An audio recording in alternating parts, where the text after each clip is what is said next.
dictionary definition of music is the art of arranging sounds in time through the elements of melody, harmony, rhythm, and timbre. Low Pass Filter is a show about the nature of this thing we call music, how it functions in people's lives, how it's contextualized by society, and why we find certain music meaningful.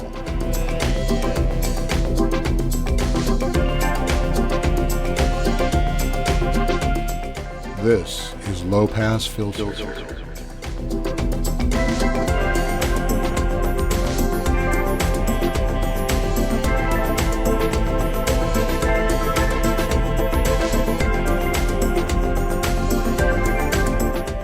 Hello, and welcome to Low Pass Filter. This is the show where we talk about music and what it means in our lives. And as always, I'm Mateo Noche, joined with Bandon Wayne. That's me. Hey, Bandon. Hey, dude. Seems like it's been a minute since we've done this show. Yeah, I can't even remember. Couple months at least. It might have been in June. Man. Yeah, it's been a while. But this, it's been summertime. We Been out, summertime stuff. Loading up the Woody with our surfboards. Going down to Manhattan Beach. Yeah. All that stuff. Well, let's talk about our topic for this week. And I'm calling this one and Done. Okay, yeah. Single record. I was thinking you had one hit wonders. We have one album. That's right. So just to define terms, I guess, is that, these are the only official release by the artists involved. There may have been other records that were called from demos or live performances or what have you. Yeah. But these are the only records that they ever actually made. In the time the band existed, the singular studio recording effort. And there's less than you might think. Yeah. But some very important ones, though. Some very important records. And the reasons for why they didn't last are, a multitude. Sometimes they weren't designed to last. They were like a super group sort of thing where people came together to make a record and they went off with their own careers. They really didn't plan on doing anything else. Sometimes drugs, and more drugs. And drugs plus drugs plus drugs equals tragedy, as we know, because some of the people involved just up and died or were killed or, accidentally overdosed or what have you. And so that cut short their careers. Sometimes maybe they were just burning too bright. That happens. It's too much to keep it go. Too much too soon. Another famous record that almost didn't happen. Second record that always didn't happen. And then personality conflicts. I hate you. Why did we ever do this? That happened too. I said, man. Yeah, I think important is a key word because that's why we're talking about these. That's right. If they were just kind of, obscure albums that didn't really have an effect on the culture, then we wouldn't be talking about it. But that's the concept here is these great records that were to not be followed up by anything else. Well, let's talk about a couple of these great records. Let's do that. What do you have? Well, just going down my list, which is in no meaningful order. Have you heard of Rites of Spring? I have, yeah. You've probably heard of Fugazi. Oh, yeah. You've heard of Minor Threat, but this band, which came out of Washington, D.C., which had the famous D.C. punk scene. Yep. One of the sort of ground zeros of hardcore punk in America. Probably starting with the Bad Brains, and then Minor Threat. Well, this band featured two of the members of Fugazi. Yep. And they made the one album called, what was that called? I don't know. The track I put on my list is like... I think it was a self-titled record. Yeah, I believe it was. Lights of Spring. And it's important to me. It made my list because we have, well, two things. One, Fugazi is one of the greatest bands ever, in my opinion. But also there's this thing called post-hardcore. So there was a whole movement to music that kind of grew out of American hardcore and then really evolved into all kinds of modern rocks that we've loved since probably the late 80s through the 90s. Also a musical concept which relates differently to different people, but emo. Yes. Rites of Spring could be one of the very first emo punk bands. Okay. Because it's coming from a more sensitive, emotional place compared to the aggression of bands like Minor Threat and Black Flag and many, many other bands. So, E. Picciotto, the lead singer of Rites of Spring, and then their drummer, Brendan Canty, I believe, teamed up with Ian MacKaye and the bassist Brendan Lawley to be one of my favorite bands of all time, Fugazi. But I didn't know Rites of Spring when I was 16 years old getting into Fugazi, but some years later I discovered it and I went, holy moly, this stuff is really, really good. And it was kind of musically progressed beyond those early hardcore bands as well. So, so do we know why they only made one record? You know, maybe for some of the reasons we were talking about, maybe it just it was kind of too much going on. I think at that time, these artists were expanding and reaching, and I don't know, maybe Ian MacKaye was there, and maybe they had some spark, and we're like, we could really do something maybe that they thought would be more effective. I don't know. There's a lot of things like that I don't research too deep. I like the enigma of that feeling of that one album, and Nobody died, no public blow up. Sure. They drifted off and like planets spinning around. They spun off in other directions. It's hard to say, but Fugazi made such an impact. So yeah, it was They were on to the next. probably the right move ultimately. Okay. Yeah, That's a good one. Here's another one on the obscure side, called Opal. Yeah. I'm sure you're familiar with Opal. I would imagine before Opal, you were familiar with the Dream Syndicate. Yes. And so if you know who the Dream Syndicate is, but then you most likely have heard of Mazzy Star. Oh yeah. And in between, you've got Kendra Smith from Dream Syndicate, and then Dave Roback. Yeah, who was Hope Sandoval. was the bassist for Mazzy Star with Hope Sandoval. But Opal was kind of the precursor to that with Roback and Kendra Smith as a duo. I believe it was named after I would not be surprised. solo record. Yeah.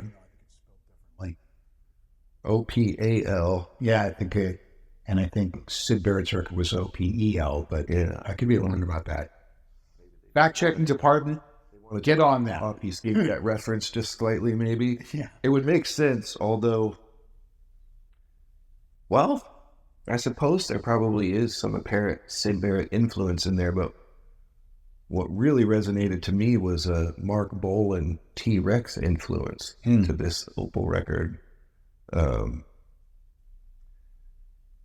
Sadly, it's a very hard record to come by. Even the CD, I believe, the stuff has been out of print for years. Probably cheaper and easier to get the CD, but good luck getting a copy of the vinyl for less than $100, probably. A one and done, although there is another album that was recordings. I don't know if they were scraps or BBC type of thing or some other broadcast recording maybe. So yeah, a band that was not to be for very long. And sadly, Dave Roback passed away after a few Mazzy Star albums. That's right. But I highly recommend that record. Yeah, there's also, and they went on to Oxenval, the Warm Inventions, I think. Yeah, he's done some of the early stuff. As he started. Yeah. Great records and great group. Yeah, she's a very singular vocalist in her own right. Well, let me toss out a couple here. The first one, I think, is a pretty towering record, is The Miseducation of Lauryn Hill. Thought about that one. Yeah. Really seminal record and very, very important record. And rapper Lauryn Hill released this record in 1998 after she got out of the Fugees, right? And featured a bunch of people like Carlos Santana and D'Angelo and a bunch of people. But she never made another record. The only other release by her was an Unplugged. That's right, the Unplugged one, yeah. So we're not counting that as. And apparently, this record was released on Columbia, and on Columbia's dime, Lauryn would fly out various musicians, put them up in a hotel, and then basically never go to the studio with them. She kept, basically threatening to come back and do the follow-up to the record, and went so far as to get people on board a number of times, apparently. And I think Columbia just finally gave up on her. Although I think they denied that, but I think they got tired of paying for, people's vacations, essentially. So that record was probably a fairly expensive record to make. It was a very expensive direct. I'm not sure. Well, I'm not sure about that, in fact, but they did. It was a huge record. I mean, they sold like 7 million copies of it. Yeah. And they and it's, on everybody's top. It's in, like, I don't know if you saw this is really, the Rolling Stone or Apple Music came out with their top 100 albums, which is really rich if you consider that Apple killed off the album almost single-handedly. But anyway, I think she might have been number one on that list. I feel like in the top 10 at least. I feel like I may have beaten that. But great record to me, especially when it was new. I was blown away by it. It felt really fresh. Yes, it had a lot going on. Yeah, and at that time, it just encapsulated a feeling that was rich and deep compared to some other stuff that was in the popular lexicon at the time. I had loved her in the Fugees. Yes. I actually consider Lauryn Hill to be one of the most underrated rap artists. I agree. Not just as an artist, but her ability to rap. Mm-hmm. I want to call her an odd bird. Yes. Not exactly sure why it was such a struggle for her to continue. More power to her, whatever she felt was necessary to pursue in her life. Seemed kind of like the limelight and the fame wasn't really her bag. Yeah. And I think she wanted to have a deeper impact, maybe. But because of the success of the Fugees and that solo record, she's in Hollywood land of music, and I don't think she cared for that much. Well, the next one is one that we talked about before we started taping today, which is Suburban Lawns. Almost made my list. I whittled down and I left that one off, but this is just one of the best records ever made, in my opinion. It's in my top 10 records, right next to Close to the Edge. But this is a band led by Sue Tissue. Their hit, if you want to call it that, was a song called Janitor. And also their single, Gidget Goes to Hell, was also charted. But this band is just like odd in a lot of levels because the musicianship is so the guitar player is just off the charts, and they're doing like 90-second songs, like 2-minute songs, and it just getting so much into that very short form. I mean, the whole band was fantastic, and I never saw them, but when I was working in Hollywood, they were playing around town and stuff, and I kick myself now for not walking down the street to Cafe Grand to see them when they were playing down there. But and then they did release an EP, so it was one formal full-length release.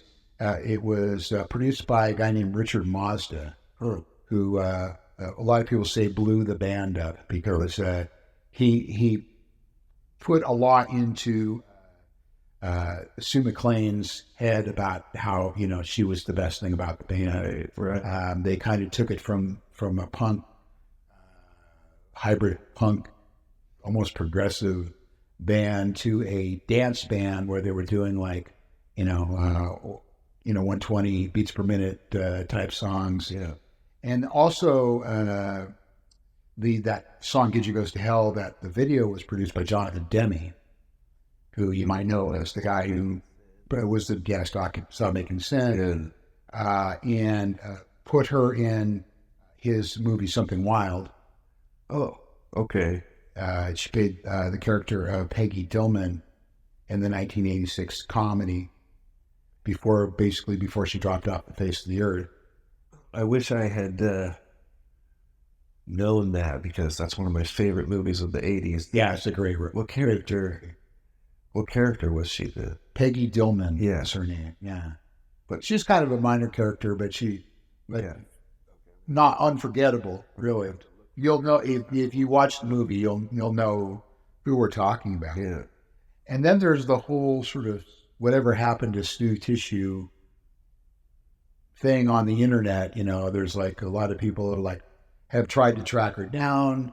I think she's, maybe even more than Lauryn Hill or Meg White, is sort of, really dropped out. She got married, kids, raised a family, and just really turned her back on the music world, Yeah. And which is fine, That's what you want to do. I always wonder about people who say, "Well, how could you walk away from it?" And it's like, well, you've never done it. That's how you could say something like that. She just disappeared basically off the face of the earth, and so one of my favorite records of all time, though. I think I already said that, but now I'm saying it twice. Well, they're like the word progressive along with it, because it's almost an oxymoron to be progressive within a 90-minute song, right? But yet the quality of musicianship and the construction gives you this feeling that there's something beyond your 3-chord rock music. Absolutely, there's a lot going.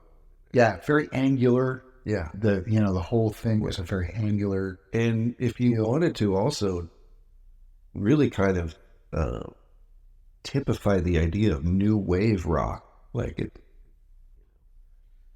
Yeah, I kind of go along with that, especially because of the era and the bands that I think are associated with it. But it's really not your Skinny Tie. No. Because like a lot of new wave rock to me is like kind of rehash of the 50s. Like it's like Bill Haley with synthesizers, and they definitely were not that. No, not that at all. I guess I think in terms of this artsy, yes.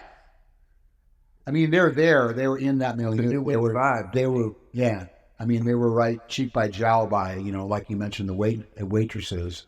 and those kinds of bands that were happening at the same, Josie Cotton, all that kind of stuff. Well, and that's what makes stuff so awesome sometimes. It's just really kind of...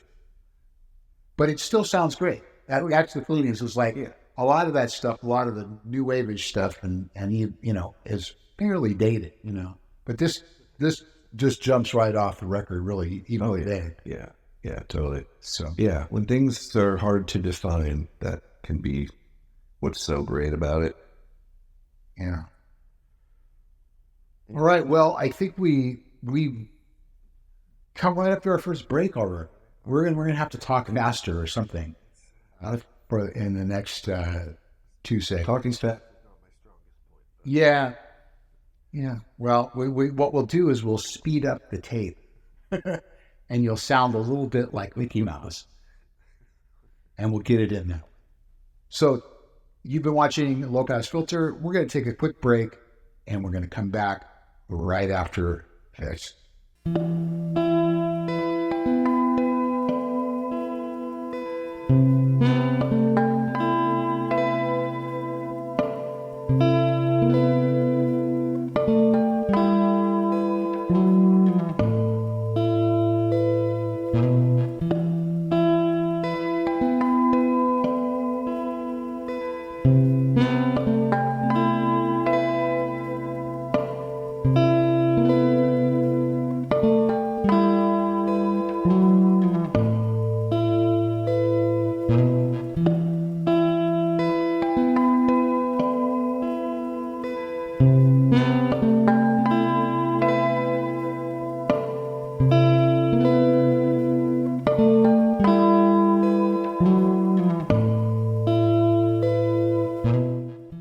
Welcome back to Low Pass Filter. We're talking one and done. We're talking single record artist today. And I'm Mateo Noche. In case you didn't know that, I'm here with Bandon Wayne, as always, to talk about the crazy stuff that we like to talk about.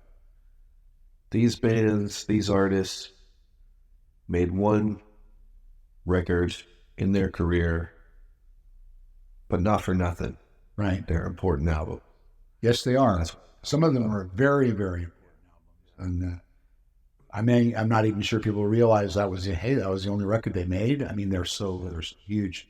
And we've got some crossover on our list. We'll get to that as we go along. At least one of those albums is just a huge record, So, what else do you got?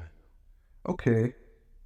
Here's another obscure band, possibly the most obscure on my list, who I had the good fortune to see live in a tiny little sort of alternative punk venue in Santa Rosa, California, probably 1993. This band called Tiger Trap. Right. Twee Pop. You said it. I was going to say. Oh, I did. Sorry. No. Stealing the Yeah, they really were. I was going to say, I think if we're talking about where that term came from, twee, this band would have to be in the discussion. Why don't you tell the listeners and watchers what twee pop is? I'm not an expert in that, but a bit ago we were talking about Rites of Spring with the kind of beginnings of emo punk. Twee was kind of this underground indie vibe where maybe it went even further into being less aggressive, gentle, a softer tone, but still a lot of intense emotion and introspective. And I think the queer community too, and LGBT perhaps community was involved in the movement as well. I could see that. It's just really, an underground current that definitely would be amongst your kind of general indie rock concept of getting your music out to the world without any you know, major production behind you. Mm-hmm. So this was 4 young women at the time, young adult women. Rose Melberg, I believe, went on to do other stuff.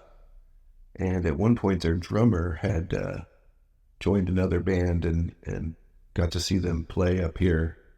Unfortunately, I can't remember the name of that band, but yeah, they were kind of outside the Riot Girl movement, but at that time, just had this really sweet, beautiful tone while playing kind of fast pop punk songs. Mm-hmm. And, you know, some years later, felt really fortunate that I had seen them. I had another friend had turned me on to them before I saw them. They had some 7-inch singles out and stuff, but made the one full album. And if my inept description sounds appealing, I would definitely check them out. Yeah, they're worth checking out. Yeah, and that term twee, do some searching on that. It might be an avenue worth exploring there. I don't know if it's a strong connection, but in a way, the singular album by the Modern Lovers. Okay. This kind of there's a tone to the Modern Lovers that I love, which is just beyond adolescence, kind of still very youthful, and I have them on my list as well. I noticed that, and I was not surprised whatsoever. Jonathan Richman, of course. Yeah, so that's an example of a band you'd be going, they only had one record? Yeah. You feel like there's more Modern Lovers albums out there. Right. But there's really not. There's live stuff. Of course, Jerry Harrison on board in the Talking Heads. Joins the Talking Heads, not an original founding member of the Heads, but pretty quickly joined in with them.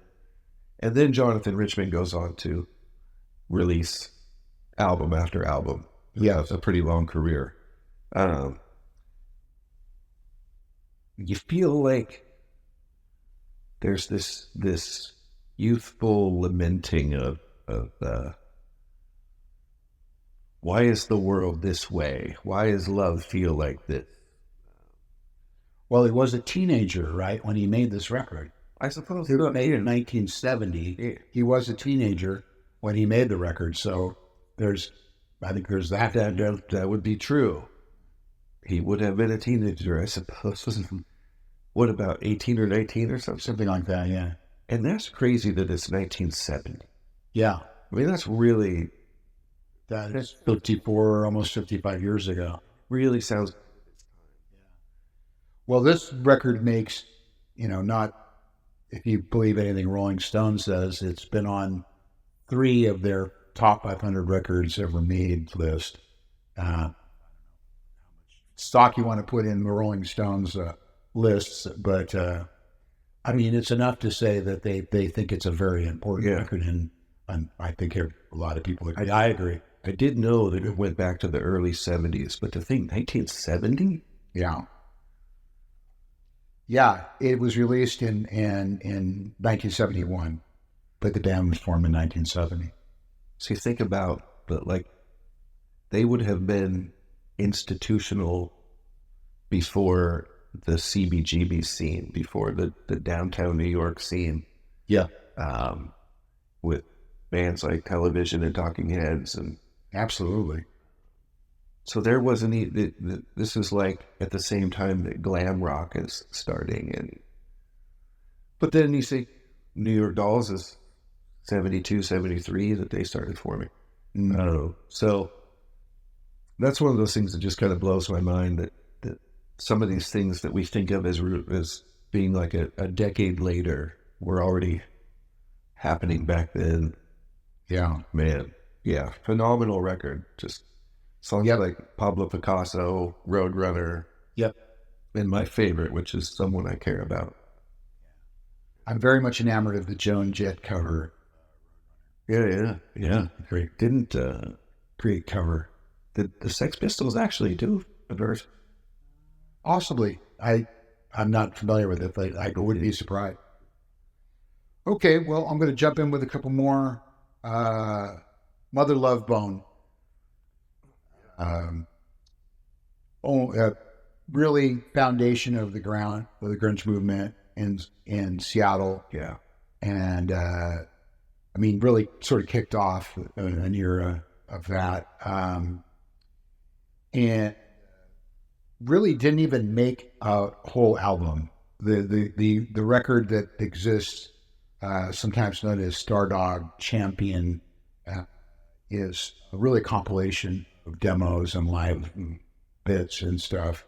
Their lead singer Andrew Wood struggled with drug dependence. Yeah. All through the band, and he died, at age 24. So, that in 1990 there, let's see. So the band, he was dead before the record came out. So there wasn't going to be any more from them. Yeah, one thing about that is it very much was the beginning of that movement that was referred to as grunge. However, musically it sounds a bit more like what was happening in the era of late 80s Sunset Strip. Mm-hmm. But from a place that was overcast and Well, I think maybe rather than starting the grunge movement, I mean, they started were seminal in the Seattle music scene for sure. But because of that climate, yeah, there's this tone, and I just wanted to add that I think one of the things about them that's important is the impact they had on the other musicians who really created that scene there. Yeah, absolutely. Which is why they're on my list, basically, because they influenced so many other people, or showed the way, showed that it was possible to come out of Seattle and stuff like that. Okay, so next up, I've got Rockpile. Yes, which kind of a cheat. I can see I'm cheating a little bit. Some of your favorite stuff right there. Yeah. They are. They only made one official release called Seconds of Pleasure. Great record. Also, maybe in my top 10 ever. Really. So you've got Dave Edmunds, Nick Lowe, Billy Bremner, and Terry Williams. Just fabulous harmonization. Pub rock, I guess, is a way of, they call it pub rock, but I never really understood that exactly, because it always felt like Americana to me in a lot of ways, an Americana rock band, but pub rock is what it gets tagged with a lot. Now, they recorded enough material for 5 studio records, but it was the rest of the records were released either as Dave Edmunds solo records, another one of my favorite all-time records, Labor of Lust by Nick Lowe, really had all the same personnel on it. They just didn't call them Rockpile, so that was just a slight little cheat there, but it was their only official release. Yeah. So, yeah. Well, why do you think that it went that way after recording all that material? I'm guessing that it had something to do with the Byzantine music business, studio, record label thing, managers, and I think, sometimes like bands become properties, they get tied up in divorces. Not that these guys divorced, but, in like corporate divorces and things like that. So I think this record and then the subsequent releases probably made it easier just to release them as solo records for Dave Edmunds and Nick Lowe. Then And that's just a guess on my Some part. of those recordings became Dave Edmunds releases. So. Well, yeah, absolutely. Another one of my favorite records of all time, Tracks on Wax 4. Just and twanging. Also another fabulous, just fabulous record, you know. So anyway, but one release.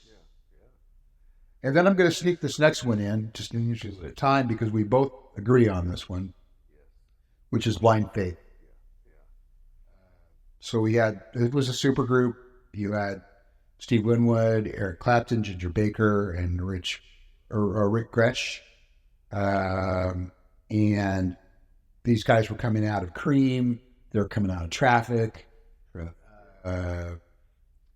And made one record that has, you know, Eric Clapton still and Steve Winwood still perform these songs.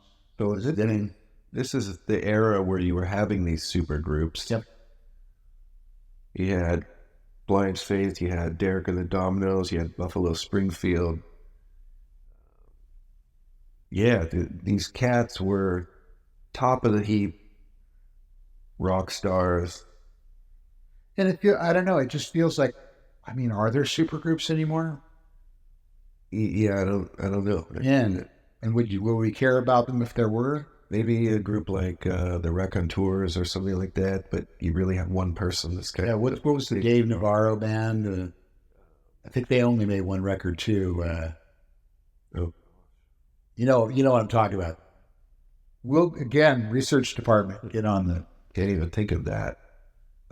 Audio Slave or something like that. That was Chris Cornell with the remaining members of Rage Against the Machine, but okay, all right. That was. I've got my super groups mixed up. That was considered a super group. But yeah, just I guess maybe these guys were considered the best rock and roll musicians, and well, of course, at the time, Clapton was considered God. Yeah, I never really understood that.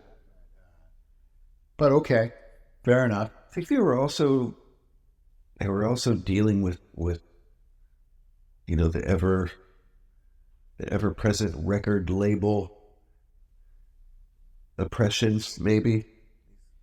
Yeah, and wanted to do artistic expression, and the record labels are going, no, we need another one of these records. Or yeah, and you know, Clapton was kind of weird. Was he? You know, they took this out on tour, and he basically stopped talking to the rest of the band. He hung out with the opening act, Delaney and Bonnie, and actually produced in one of their records, and he just didn't dig it, I guess, and he just kind of ghosted, you know, the band, and after the final performance, he just never went back. I mean, he did that in Cream too, you know, basically, or essentially decided he didn't like, you know, Jack Bruce, and of course, Ginger Baker was famously difficult. And so maybe it's, you know, it's not all on Eric, but he just, you know, having done it, he said, well, I guess that's enough. And of course, Derek and the Dominoes, another one and done record, another towering one. I didn't put it on the list because yeah, out of the same sort of deal. And that one, of course, was sunk by Duane Allman's death, you know, and a huge loss. And maybe it was already coming apart by then too, who knows, but another one and done record. Also, you're talking Steve Winwood. Yeah. He's the powerhouse there to me. Yeah. Love his vocals, love his songwriting. Yeah. It's a great one. If you're lucky enough to find the original artwork, normally when you look it up online, right, that's not what you see, but that was there was a controversy surrounding the artwork. It was pretty bizarre artistic. Well, it was a topless 11-year-old girl holding a silver airplane. And it didn't, let's just say it didn't go over well in the South. Yeah. So it was, I think, in the United States after it was released after a while with a different cover. Yeah. Um, Same album, different cover. right. Well, let's try and squeeze a couple more in here before the next break. What do you have? All right. Let's do a very seminal proto-punk garage rock band, The Monks. Love the Monks. Monk Time. Yeah. If you know the Sonics, the Wailers, if you know Seed. the Seed, Yeah. and a lot of this stuff came out of Washington State, mid 60s. Yeah. And later on, the punk rockers referred back to these bands as proto-punk.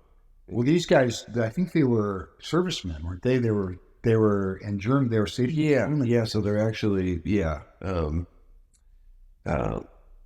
keep blanking out on the town in Washington between Olympia. They were originally from. Yeah.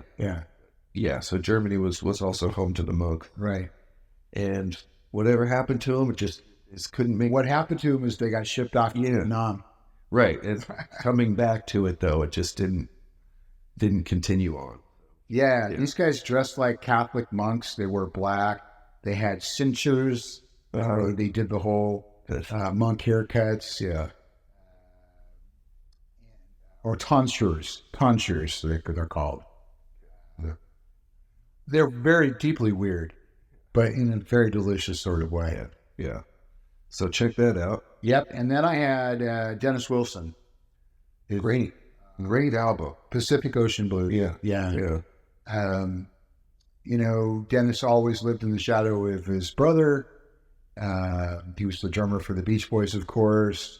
Had a lot of substance abuse problems, which seemed to run in the family. And died young, or fairly young, in 1983, accidental drown. But this record just seemed to come out of nowhere. I don't think anyone expected him to produce such a beautiful record, and that still hangs together today. And an underrated record that I don't think a lot of people are even aware of. Yeah. I came to it after just hearing every so often I'd hear a mention of, this cool record by Dennis Wilson. Yeah. And finally got a copy of it, and it's emotional, it's lush, just kind of a soaring feeling of an album. Yeah, it really gives you just kind of a warm California feeling, Yeah. But it's not a superficial vibe. No. It's not a Beach Boys record either. He's digging deep in his soul. It's not that happy, right? Happy kind of thing. He was going in. It's a very deep record. Yeah, that's awesome. All right. Well, we've come to that time again where we're going to take another break, and we're going to be back in just a moment with more Low Pass Filter.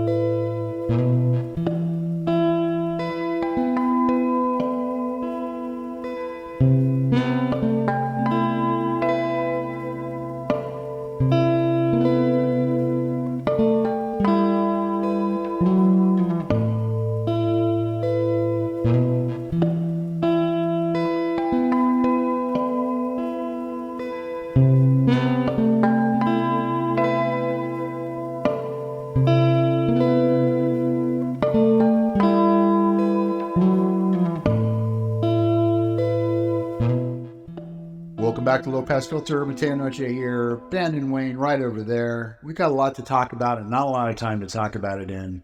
So let's jump into the next one.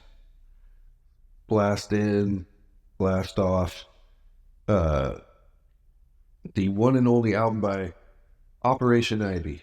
Okay. I'm going. You're going on the Op Ivy. Most people call him Op Ivy. most famous member of the band, Tim Armstrong, who at the time was known as Lint, formed a band that became much, much bigger called Rancid. Yes. But to me, Operation Ivy is very important and influential of their time. Underground, Lookout Records, a band that did not last long. I don't know if they imploded or what happened, but they were young kids. A lot of energy. What's important to me about them is you had a British movement a decade earlier than that we refer to as the second wave ska movement. So from the Jamaican ska to this British kind of new wave punk ska movement. In the late 80s, you have Operation Ivy, who really was not attached to any other movement like that. They just loved that. I don't even think they started out playing that sound. They were more kind of hardcore punk, and then they got really turned on. So anyway, they do that, and 30 plus years later, kids are still buying Operation Ivy records and CDs, and just they're an important band. Yeah, Great. And then let's do Jeff Buckley. Sure, we both have Jeff Buckley on our list. That would be a whole episode in itself. But Yeah. He was the son of Tim Buckley, who also died young, and was an important singer-songwriter in the 60s and early 70s. But Jeff Buckley made one complete release called Grace. Yeah. Very important record. Of course, the song, his cover of the Leonard Cohen song Hallelujah is a big deal, but just a really beautiful record, and somebody just had a crystal clear clarion voice, and just so sad that he died. We talked about Dennis Wilson dying of an accidental drowning. So did Jeff Buckley. That's an interesting one about Jeff, because he did not seem to be a user, a drug user. Mm-hmm. Possibly deep demons in his soul, some depression, but there was no clear answer as to it could have been the river taking him, but it just felt a little mysterious. Absolutely. Even on tour. This could be an episode unto itself too, is people who, artists that die or are killed or disappear or whatever, what that does to burnish them, their what they've done and their position in people's thoughts and memories and musical memories and stuff like that. And the fact that he was taken so young. For me, as a fan of Jeff Buckley, who knew his name, knew that the album we're talking about, Grace, was a popular album, I had not listened to his music until after he passed away. When he passed away, I heard about it, and it kind of registered, but I wasn't familiar with him as an artist. So when I did discover how much I loved his music, it was like a punch in the gut then. Yeah. And I, to this day, feel like I deeply miss him. Right. Even though I wasn't aware of him while he was alive. Yeah, and as you're listening to the record, it's just like you do get a sense of loss and just, wow. Yeah. I won't go far into it, but he's like in my top 5 singular artists. I can do that. Love him deeply, and his vocal abilities are just unparalleled to me. Yeah, I agree. So, there is a follow-up album, posthumous release, that the remaining band members that he had pieced together, did their best to honor what he was working on, but we cannot consider that an official album while he was with us. So yeah. All right, well, jumping to something completely different, Young Marple Giants. Yeah. I considered putting them on the list. Yeah. Colossal Youth.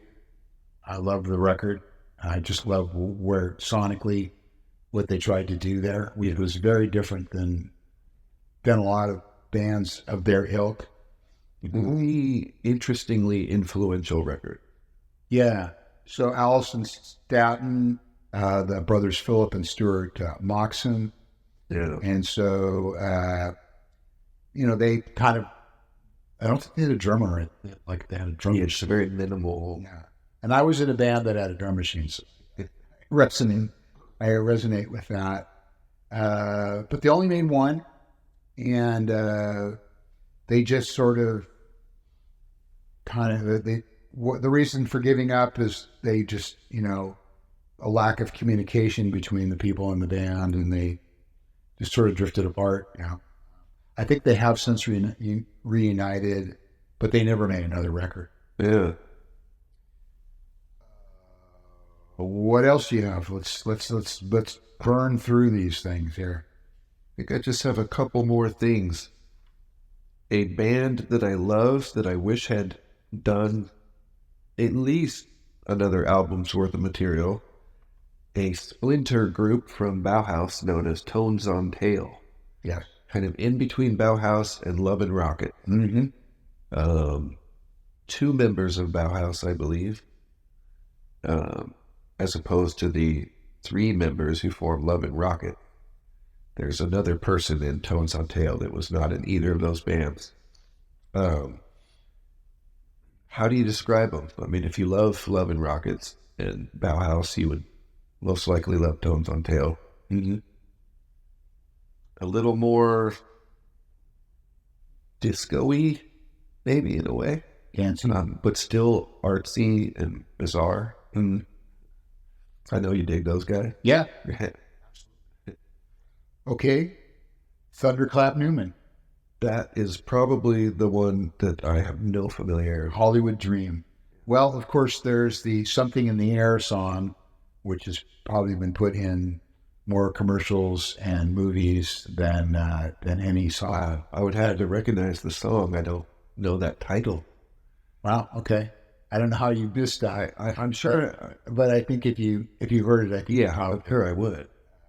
But of course, I didn't even really realize this until I started looking at the band and stuff. I mean, I knew the record, or maybe I had forgotten it, but this is a project from Pete Townsend. Pete Townsend, Kit Lambert formed the band to showcase the talents of Speedy Keen, Jimmy McCulloch, Jimmy McCulloch, who went on to he was briefly in the Pretenders. I think he also played with Wings. And Andy Thunderclap Newman.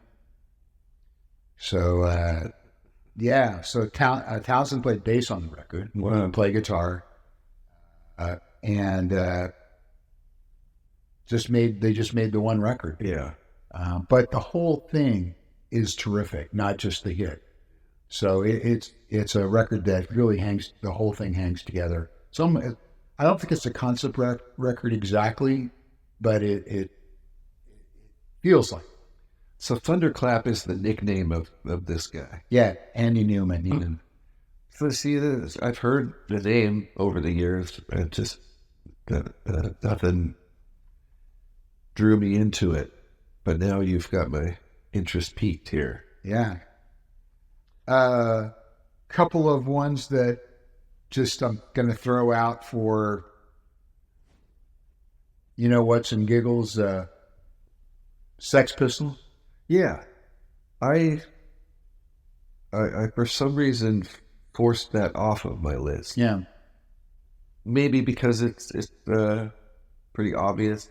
Yeah, it is very obvious. A band that was not destined to make anything else. Yeah. And then Buckingham Nicks. I love that record. Yeah. I love that record.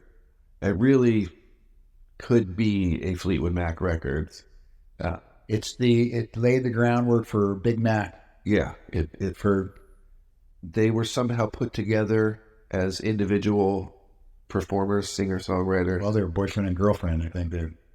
Were they boyfriend and girlfriend? Yes, they were. Or they were brought together to... Well, I think it could all happen at once. So they were boyfriend and girlfriend, and they made a record together. I certainly take your word for it. I remember a documentary about sound studios. Oh, you may be right. Well, I don't know. But yeah, I think it was all just a lot going on at once. Yeah. Yeah.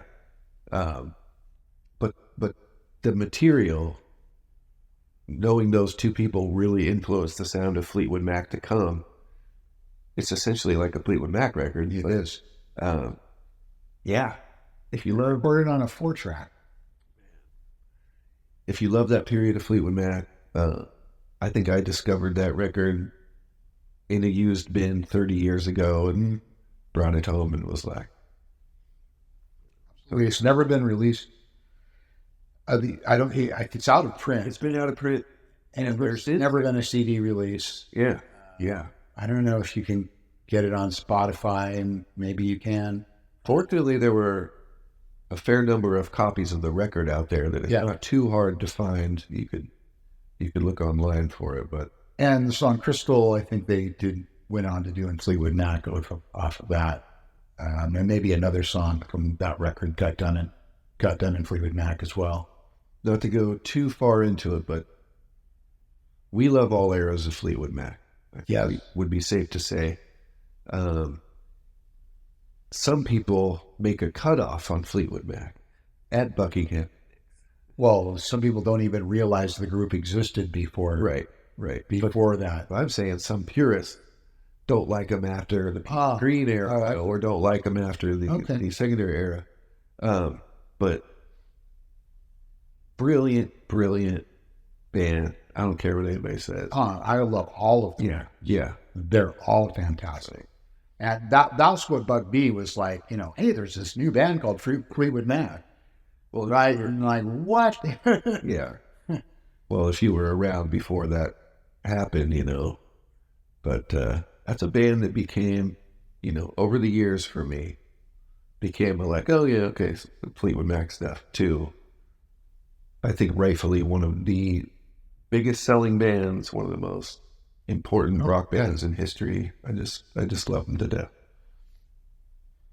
All right. I got one last thing. Okay, let's hear it. It's this thing called Mad Season. I don't know anything about them.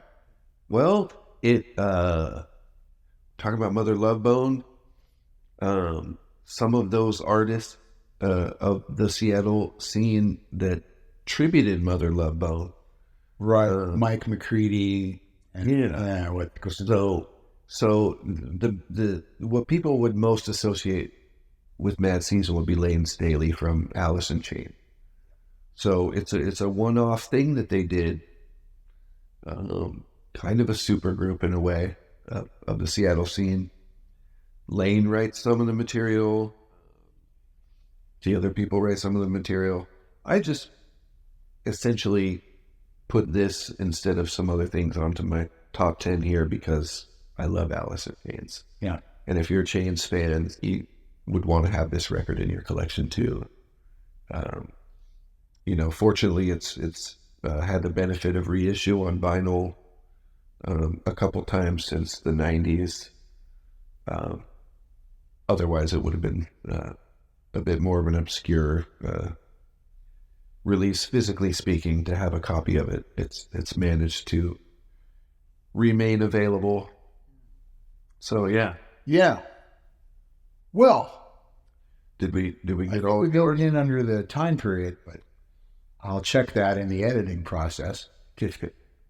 Any final thoughts about one and done records? Well, it's always fun to get into these topics with you. It's a thing. There's probably more artists out there who have only managed to put one thing out there, but we're trying to talk about the stuff that has the biggest impact on music. And I think in their own way, everything that we have on our list has had some high level of importance.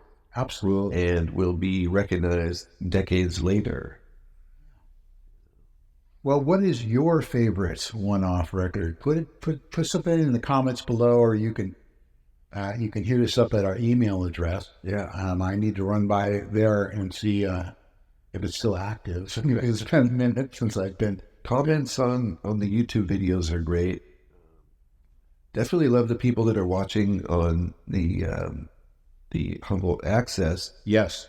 Because you are the ones that actually will bump into me sometimes and go, I saw your show. Yeah. And I really appreciate that. But some traction on the YouTube would be great, and comments help with that too. So yeah. Absolutely.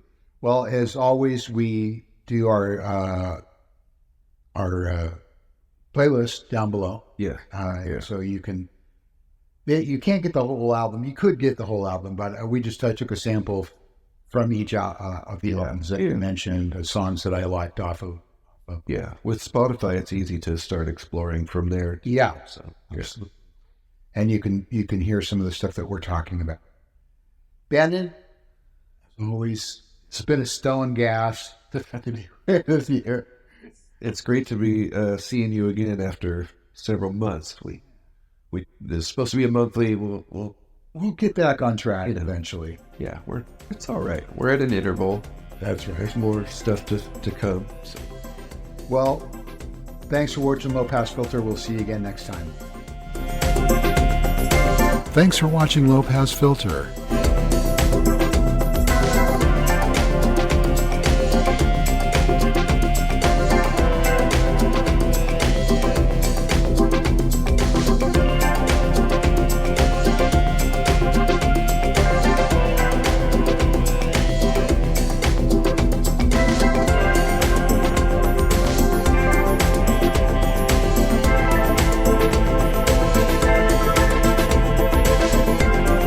You can contact the hosts at lowpassfilter2020@gmail.com. Be sure to like and subscribe and hit the notification bell to be notified about future shows.